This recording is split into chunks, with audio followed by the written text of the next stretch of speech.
Just the term open forum, I think one would expect that it will grant the space to organizations, especially civil society organizations, to open up and maybe take up their space as well.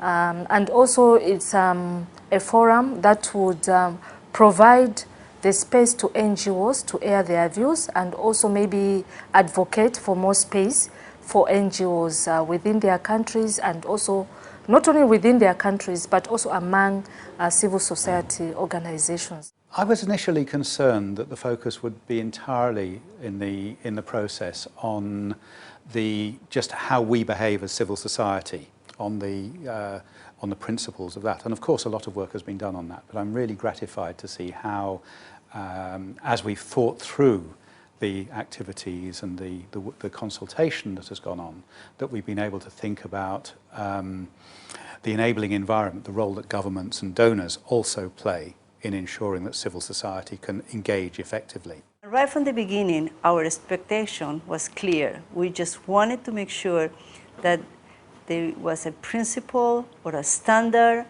or the issue of transparency and accountability of NGOs in the core of the whole discussion. And this is what we have achieved. So I am very pleased. I think that we have gained what we were expecting to. The reason I got deeply involved with it was I believe very strongly in learning and also in connecting or linking the national perspective with a global perspective. And also for our civil society in Cambodia to be able to understand not just a national issue, but also being able to relate to global issue. And the movement, the involvement with the Open Forum has given Cambodia a great opportunity to really relate to those international issues through a CSO-driven movement, which we are so proud to be part of. Well, I've been around since the beginning of this process. So in 2008, everything was so abstract, everything was so tentative. And initially there wasn't much going, there wasn't much happening. So, you know, you kind of like think of, is this really going somewhere? But somehow along the way, things picked up and you see all these consultations happening in many different countries. So it's coming alive and things are falling into place. So yeah, you have a sense of pride. That's my baby. Well, in designing the regional consultation processes, it was very important to be very true to the notion that it is an open forum. Therefore, inclusiveness was a key criteria for having consultations at the country and regional level. Yes, as Women for Change, we've been involved in the national consultations. I think the lead organization there is Civil Society for Poverty Reduction, and we've been attending meetings. And so far, the participation has been good, though we need to do better in terms of stepping up, involving more civil society organizations, including rural-based organizations. It's been an interesting challenge to bring together the different groups and the different regions to make sure that we have a common purpose. And what's happened over the years has been that that's worked very well, and I think the process has worked very well. We did a very good job in Latin America. We are very proud of what we have been able to do. We have an online survey with 300 NGOs answering the survey. We have 5 national consultations with more than 250 people participating. And we have a regional meeting, face-to-face meeting with 17 countries with 50 people. Differences between civil society organizations, there are a lot, because we always say that CSOs is a very diverse, it's a diverse family of different organizations, and even in the way they work, of course the more established ones, they have the structure, they have all the systems, accountability mechanisms. Well, of course the small ones also have their own accountability mechanisms, but it's just in a different format that sometimes others misinterpret as lacking the capacity or lacking the resources. But in their own way, they still have their own systems and structures. It's just not, you know, the same as the ones that we are more exposed to. The issues that the Canadians deal with in terms of civil society work are very similar to what we deal with in the United States. There was a lot of similarity there. In the Pacific, you have two industrialized countries, Australia and New Zealand, and then you have many, many small island nations. And some of those island nations are struggling with the enabling environment. For example, Fiji. My role in being part of the Open Forum was to coordinate inputs from the European region into this global Open Forum process. And it was I actually had two roles, because on the one side I was working with our membership, that is the membership of Concord, which is representing over 1,600 development NGOs towards European institutions. And here we already had very good networks, many organizations that were dealing with the issues of aid effectiveness and development effectiveness. They had working groups on that issue. So it was, I would say, relatively easy to engage them into the Open Forum process and to convince them to do consultations and to tackle the issue. On the other side, I was also dealing with European CSOs that are not members of Concord. So civil society organizations in Eastern Europe, the former communist countries. So we did consultations, for instance, in countries like Belarus, which is the last, as many say, the last dictatorship in Europe, but also consultations in the Balkans, in Ukraine, in the Caucasus region, and also in Russia, for instance. And here we couldn't.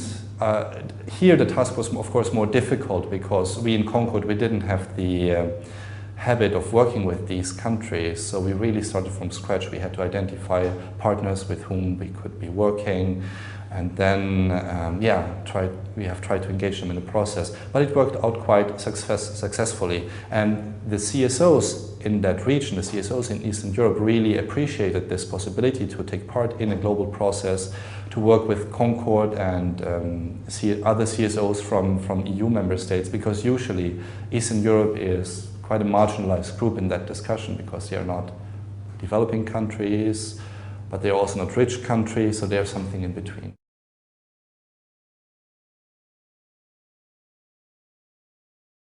The greatest achievements of the Open Forum process, I can explain that in two levels. One is the global level, where we've been able to come up with a framework for engagement on CSO development effectiveness. And secondly, that we've been able to develop the Istanbul principles, which are very guiding principles on how to achieve what we call CSO development effectiveness. I think that was a big milestone that we achieved. I'm very proud to be here, because I've learned a lot. I think there's been a lot of exchanges of experiences and knowledge, and just to know that as Zambia, we are not alone in this situation. As civil society, we are determined, I think, to move on, to face government, to face donors, and make our voices heard and stronger in terms of unity. So I think that's what makes me proud, and gives me a sense of belonging, to belong to the Open Forum, and that my organization is represented. I think the biggest achievement of the Open Forum was really to involve civil society organizations in the aid effectiveness discussion. The aid effectiveness discussion has been very important for setting rules on how donors, governments and other aid actors do development and give aid. And it was important for civil society organizations to also have a say in this, and also to give their opinions on how they see their roles. And the Open Forum has very well achieved that objective. The Open Forum achieved its objectives by organizing a great number of consultations at country level. So for instance, in Europe we had around 15 or even more consultations which were led by national networks or platforms, and which involved very civil society organizations from that country. From Latin America, I am very proud of the of the gender consultation in the region. I mean, we were able to do a great job, but especially to really also put the issue in the agenda of the Open Forum in Latin America. No solo para mí, el principal logro del Foro Abierto es un acuerdo que tenemos en América Latina, ha sido crear un debate público sobre la identidad de las organizaciones de la sociedad civil, su rol y sus principios, no solo entre nosotras mismas, sino también involucrando a otros actores. Crear este foro de debate en un momento en el cual la región está viviendo cambios políticos y sociales muy importantes ha sido el gran logro del Foro Abierto. Well, clearly I think the biggest achievement of the Open Forum is the Istanbul Principles. In part that was what provoked us to undertake the Open Forum.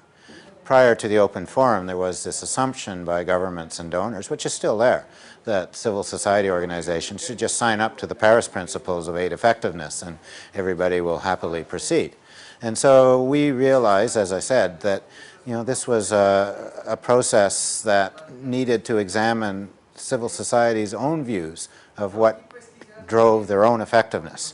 And therefore, the achievement of the Istanbul Principles is a reflection of a global consensus that came out of a very elaborate consultative process. And in that sense, I think will stand the test of time beyond Busan, the high-level forum.